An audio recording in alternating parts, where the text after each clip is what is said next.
Jesus é fantástico, não é, pessoal?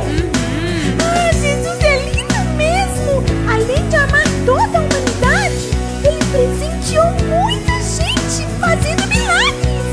A Bíblia conta que o cego que não via um palmo diante do nariz passou a enxergar. Aleluia!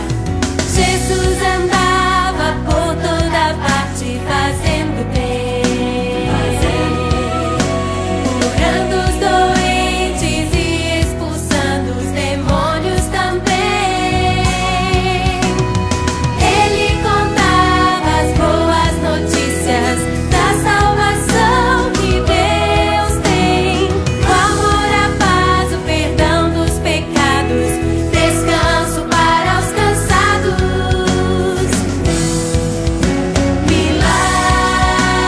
Milagres que só Deus poderia fazer, perdão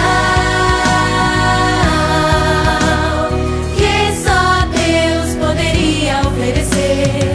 Qualquer pessoa que nele crer, de graça vai receber.